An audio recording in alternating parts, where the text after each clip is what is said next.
بھگوڑا۔ Jeddah میں رابطہ افسر غنی نے مجھے جدہ پیلس میں ٹھہرا دیا اور خود رخصت ہو گیا۔ 2-1 گھنٹے میں تنہا اس چھوٹے سے کیوبیکل میں پڑا رہا۔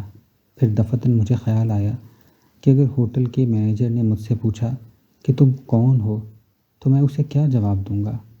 میں حکومت سعودیہ کا مہمان تو نہیں تھا۔ وہ مہمان جس سے میں منسلک تھا رخصت ہو چکا تھا۔ فہرست میں میرا نام تو نہیں تھا۔ اگر مینیجر نے آ کر کہا کہ تو مہمان نہیں بہروپیہ ہے تو میں کیا جواب دوں گا۔ اگر انہوں نے بل مانگا تو میں کہاں سے ادا کروں گا۔ لیٹے لیٹے میں گھبرا گیا۔ علاوہ ازیں وہ کمرہ بہت نیچا تھا کیونکہ سارا ہوٹل ایئر کنڈیشنڈ تھا۔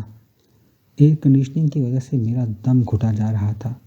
پھر میرے دل میں بسے ہوئے اندرونی ڈر اور خوف نے کمرے کو اور بھی تنگ کر دیا تھا۔ اس گھٹن کی وجہ سے میرا وہاں رات بسر کرنا ناممکن ہو گیا تھا۔ ویسے بھی میری شدید خواہش تھی کہ 8-10 دن ایک عام زائر کی طرح بسر کروں۔ میں نے اس کا اظہار رابطہ افسر سے بھی کیا تھا، لیکن رابطہ افسر مہمانداری کے فرائض کی تکمیل کے خیال سے مصر تھا کہ میں آرام و آسائش سے جدہ پیلس میں قیام کروں۔ مہمانداری کے جذبے کی شدت کی وجہ سے اس نے اس قدر اصرار کیا تھا کہ میں اس کے اصرار میں اتنا خلوص تھا کہ انکار نہ کر سکا تھا۔ رابطہ افسر کے رخصت ہونے کے بعد جدہ پیلس کی دیواریں مجھ پر تنگ ہونی شروع ہو گئیں۔ ایئر کنڈیشنرز کے شور نے میرا گلا دبانا شروع کر دیا۔ ہوٹل کی ادائیگی کے ڈر سے میرا دل بیٹھنے لگا۔ ماحول کی گھٹن نے مجھے زچ کر دیا، حتیٰ کہ میں مجبور ہو گیا۔ آدھی رات کے وقت میں نے اپنا بستر سر پر اٹھایا، ہاتھ میں سوٹ کیس پکڑا اور چوروں کی طرح ڈرتا ڈرتا کوریڈور میں داخل ہو گیا۔ خوش قسمتی سے اس وقت تمام بیرے ڈائننگ ہال میں مصروف تھے، اس لیے کسی نے مجھے روکا نہیں۔ ہوٹل سے باہر نکل کر جب میں نے ایک راہگیر سے مسافر خانے کا راستہ پوچھا تو اس کا جواب سن کر دفعتاً مجھے محسوس ہوا کہ میں ایک غیر ملک میں ہوں۔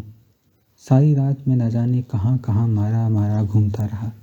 پھر رات کے پچھلے پہر نہ جانے کیسے خود بخود مسافر خانے پہنچ گیا۔ مسافر خانہ 4 سہ منزلہ بیرک نما عمارتوں پر مشتمل تھا، جن میں نہ جانے کتنے وسیع و عریض کمرے تھے۔ رات کے اندھیرے میں میں ایک کشادہ کمرے میں زمین پر بستر بچھا کر پڑ رہا۔ میرا خیال تھا کہ سب سے ضروری بات یہ ہے کہ میں اپنی بکنگ کرا لوں، اور بکنگ کرنا کیا مشکل بات ہے۔ بس سفیر صاحب کے گھر سے رابطہ پیدا کرنا ہوگا اور محترمہ سے کہنا کہ سفیر صاحب سے کہہ کر سیٹ ریزرو کروا لیں۔ اللہ خیر سے اللہ۔ یہ تو صرف 1 دن کا کام ہے۔ اس کام سے فارغ ہونے کے بعد آرام سے مسافر خانے کے زائرین کا جائزہ لوں گا۔ اسی لیے اگلے روز صبح سویرے اٹھتے ہی میں پاکستانی سفارت خانے میں جا پہنچا۔ میرا خیال تھا کہ سفارت کا عملہ یہ جان کر کہ مجھے سفیر صاحب کو ذاتی پیغام دینا ہے کہ میں آ گیا ہوں، اور محترمہ سے کہہ دیجیے کہ بکنگ کا انتظام کر لیں تاکہ ہم پاکستان پہنچ سکیں، مجھے فوراً سفیر صاحب سے ملوا دیں گے اور پھر ان کی سفارش سے بکنگ ہو جائے گی اور ہم 2-1 دن کے اندر کراچی پہنچ جائیں گے۔